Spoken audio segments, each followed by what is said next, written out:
Section 1. Introduction. James, a servant of God and of the Lord Jesus Christ, to the 12 tribes scattered abroad, greetings. My brothers, count it all joy when you fall into various trials, knowing that the testing of your faith produces patience. But let patience have its full effect, that you may be perfect and complete, lacking nothing. If any of you lacks wisdom, let him ask of God, who gives generously to all without reproach, and it will be given to him. James chapter 1, verses 1 to 5. Christian patience is my subject, especially the perfect work of patience mentioned in verse 4. But before addressing that directly, I must first open up several matters from verses 1 and 2.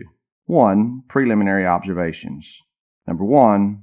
As for the persons to whom he writes, they were the 12 tribes scattered abroad, those who had been dispossessed of their inheritance in their native land. Having abandoned that, they had resorted to exile. A great number of them, not all, as we learn in Acts 8:1, had left, for there it is written, at that time there was a great persecution against the church in Jerusalem, and they were all scattered throughout the regions of Judea and Samaria, except the apostles. And in Acts 11:19 we find that they had traveled as far as Phoenicia, Cyprus, and Antioch, some of them eventually journeying into distant lands. Another apostle, writing to the same people, comforts them with this in 1 Peter 1:4. They had been born again to a better inheritance than that of Canaan, which they had now lost. 2. Although they had already been made desolate and homeless, forced to seek a livelihood for themselves and their families in foreign countries, still further and greater troubles continued to follow them, like one wave rolling in after another. They were constantly encountering various trials from every kind. God, as it says in Job 7:18, tests us every moment. We are chastened every morning, Psalm 37:13, and killed all the day long, Romans 8. God had not yet finished his work in them. 3. In this context, James utters one of the strangest paradoxes ever expressed. My brothers, count it all joy when you fall into various temptations. He states this directly and abruptly without softening the blow, except by the affectionate address, my brothers. The opening command, count it all joy, seems at first to contradict what follows, when you fall into various temptations. The latter appears to render the former impossible. Yet this is the very duty to which they are exhorted. Let us then explain carefully 8 particular aspects of this strange and challenging exhortation. 2. Detailed consideration of the paradox. 1. Were they merely commanded to rejoice, it would already seem unnatural, considering their afflicted state. But James says, count it joy. Not merely moderate or suppress your sorrows, which was the highest aspiration of philosophy or stoicism. But the gospel calls us to rejoice precisely because of these trials. That is the first step. Count it joy. Number 2, not merely joy, but all joy. That is the highest and fullest joy. All joy must be understood to include every degree and expression of rejoicing. Number 3, and this joy must be counted beforehand, not only once they have seen the glorious outcome of these trials, but before they see any benefit. They are to consider it joy in anticipation, as if they already possessed what God had promised will certainly result, as in Jeremiah 29:11, where he declares, I know the plans I have for you, to give you a future and a hope. 4. It is not merely when afflictions are looming, but when they have actually fallen upon them, and they are under the weight of them. 5. Nor is it a slow descent into suffering, as if they were led step by step. No, James speaks of sudden falling into trials, an unexpected plunge into suffering, like falling into a pit. 6. Nor are they dealing with a single hardship, but with many.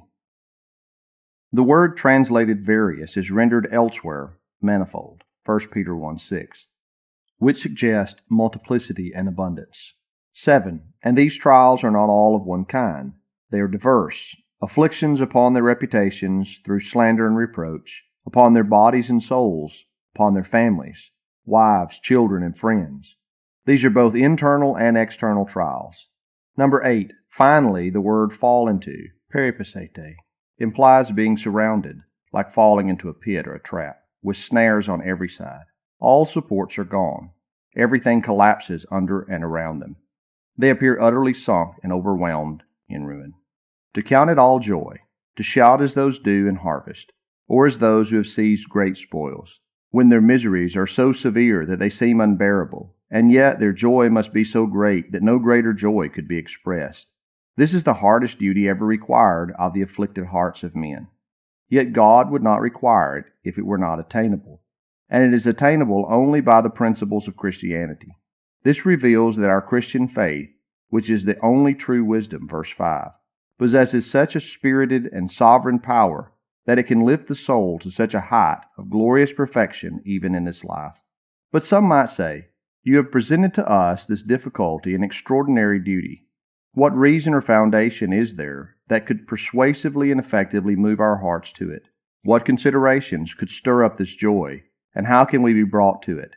For God never gave any commandment without also providing a full and sufficient reason to enforce it." James gives them two grounds for this joy. The first is in verses 3 and 4. "Knowing this, that the testing of your faith produces patience. But let patience have its perfect work, that you may be perfect and complete, lacking nothing." This is a reason drawn from what results in this life. The second ground is found in verse 12. "Blessed is the man who endures temptation, for when he is tried, he shall receive the crown of life." This is the reward that follows in the life to come, and in the hope and expectation of that. You may count it all joy when you are now tried. For the end and outcome of such trials is a crown of glory, as in 2 Corinthians 4:17. "For our light affliction, which is but for a moment, produces for us a far more exceedingly and eternal weight of glory." I will begin with the first reason, what ground there is in this life that should cause us to rejoice in such trials. This is stated in verses 3 and 4. Knowing, that is, deeply considering and reflecting upon this principle of our Christian profession, that the testing of your faith produces patience. This is the first reason in which the apostle silently assumes a foundational maxim and builds upon it. It lies at the root, though not explicitly stated. It is this, that to have our graces, especially faith and patience, tried, exercised, and drawn forth in us to the glory of God is the greatest blessedness a Christian can enjoy in this life. That this is the foundational reason is evident. Why else would he present this above all others? With a for, a conjunction that introduces the reason for what he has just said. Since their faith and other graces, such as patience, will be exercised through these trials, they should therefore count it all joy. My brothers, if we had spiritual eyes to see and consider it rightly, we would recognize that just as possessing grace that accompanies salvation is the greatest mercy anyone can receive in this world, so to have that grace tried, exercised, and drawn out to the fullest is among the most significant spiritual privileges we can experience after having received grace. Therefore, when trials arise, we should say within ourselves, "Now my graces will be tested. Now has come that which will exercise them." This ought to be the cause of the greatest joy for us, for it is from this very reason that the apostle exhorts them to count it all joy. He mentions no other reason here, for this alone is the greatest advantage a Christian can attain in this life, and this life alone is the time in which grace is exercised. The reason for this lies in the fact that for grace to prove itself to God in a manner most pleasing to Him, and thus to receive His approval and commendation, and for a man's sincerity to be acknowledged by God, as was said to Abraham, "Now I know that you fear me." This is the highest privilege a saint can have, and it should be the source of his greatest comfort. This is our highest glory, according to 2 Corinthians chapter 10, verse 17. "He who glories, let him glory in the Lord," which Paul says in connection with verse 18. "For not he who commends himself is approved, but he whom the Lord commends." These statements were Paul's own comfort and even his boast, that the Lord had approved him. Job likewise found comfort in this, Job 23:10. "When he has tried me, I shall come forth as gold." The apostle says, "The testing of your faith is more precious than gold," and he refers even to the very means by which your graces are tested, the refining fire itself. The Greek word he uses, ta dakimion, refers to the crucible or the fire used for testing. Even that testing process is more precious than gold. How much more, then, are the graces themselves which are tested through it? Therefore, by ta dakimion, the apostle means the very afflictions and temptations through which we are tried. These are the crucible, the refiner's fire. You would rejoice if someone gave you a quantity of gold. Then rejoice even more that you have received afflictions to test your gold, that is, your faith. That your graces are so highly esteemed by God is the reason He subjects them to trial. He would not go to the trouble and cost of doing so otherwise. And once they are tried and are proven to be genuine and true gold, Then they receive his approval through that testing. He places upon them his royal mark and seal, secretly in this life, and this same approval will be made public to all the world on the last day. So it is written in 1 Peter 1, verses 6 and 7. In this you greatly rejoice, though now for a little while, if necessary, you are grieved by various trials, so that the testing of your faith, being much more precious than gold, that perishes, even though tested by fire, may be found to result in praise and honor and glory at the revelation of Jesus Christ. It will indeed be found to bring praise then, but even now it brings praise before God, just as truly as it will then. He mentions faith for the testing of your faith, in the first and foremost place, as that grace which is most frequently tried, and as that which, when tested, sets all other graces into motion. I need not dwell long on this. It is faith that will be accounted for honor and glory in that day, having been tested. It is faith which bears up under, and by which we endure, the weight of all temptations. It is by faith that we overcome, as is written in 1 John 5, verses 4 and 5. This is the victory that overcomes the world, even our faith. Who is he that overcomes the world? He who believes, and so on. A second and more specific principle, or maxim, pertaining to this life, and which ought to move us to rejoice, is that faith, when tested, produces patience, and that if patience is allowed its full effect, it will render us perfect Christians. But let patience have its perfect work, that you may be perfect and complete, lacking nothing. He does not further expand on faith, except to bestow upon it the honor of being the mother grace, especially of patience, when it itself is tested. But as soon as he mentions patience, he proceeds at length and pours forth the highest commendation and praise of it.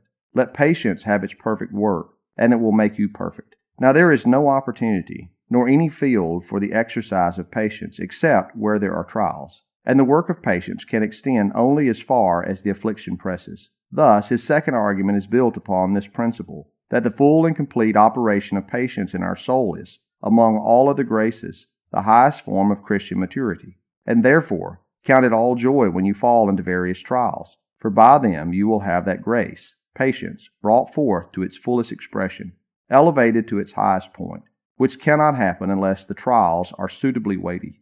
And in all your afflictions, if patience is allowed to move freely and fully, it will render your character perfect, that is, as perfect as one can become in this life. Question: in what way does it make us perfect? Answer: not merely in this sense, though there are two possible meanings to the phrase, that if a person has exercised all other graces, but has lacked the opportunity to exercise this one, then upon adding this he becomes a perfect Christian. But that is not the meaning here. For the same could be said of any other grace, that if a person has been active in all but one, and now begins to exercise a new one, that in that sense he is perfected. As Paul says to the Corinthians in 2 Corinthians 8:7, as you abound in everything else, see that you also abound in this grace. But the sense here is different. The apostle's intent is not to extol a perfection that patience shares in common with other graces, but rather to assert a unique and singular perfection that belongs to patience alone. Let patience have its perfect work, and that alone will make you eminently perfect. His aim here is to comfort them against the greatest trials and afflictions of their lives, various temptations. Therefore, a special and distinctive commendation is given to patience, which is the shield by which we endure such trials. My brothers, to express the full meaning of this, I will present a supposition. Imagine a Christian who has enjoyed the privilege of living in the exercise of all graces in an active manner. That is, he has lived in sweet communion with God, and has walked in the light of God's countenance all day long, as in Psalm 89:15. Moreover, he has had many opportunities to do good, and has accordingly done much good in an active way, having been abundant in good works, holy duties, prayer, reading, godly conversation, and so on. Yet all this time he has been free from suffering, so that there has been no call for or exercise of patience. Now suppose another Christian who has been hindered and obstructed from such an active life, lacking the liberty to do good in the way just described. God in His providence has appointed him to a life of suffering, and all his days he has been confined to it. In that condition, his patience has been exercised under all kinds of trials. Moreover, suppose that patience, with all its gracious tendencies and inward dispositions, which I shall describe later, has been allowed free and full expression in his heart. It is operated in all directions and under all the various shapes of affliction he has experienced. That alone would so activate and develop all the graces and bring them into unity and strength, that one might rightly say, "This man is a perfect Christian." May I say, even more perfect than the former. At the very least, the text declares that this makes him a perfect man.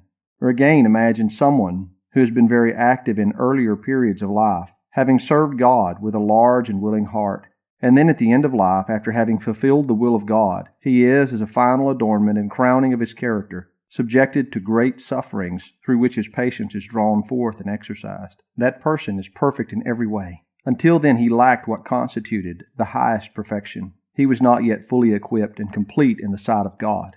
For proof that patience is the eminent perfection of a Christian, 1. Consider the example of our Lord and Savior Jesus Christ. What constituted Christ's perfection? He had already been perfect in all active obedience, complete in every grace, yet the glory of his perfection is ascribed to his sufferings and his patience. Hebrews 2:10 says, "For it was fitting for him, for whom are all things, and by whom are all things, in bringing many sons to glory, to make the captain of their salvation perfect through sufferings." This patient endurance is what elevated and magnified his obedience. Philippians 2, he humbled himself and became obedient to the point of death, and so on. This endurance and suffering was the obedience he learned, Hebrews 5:8.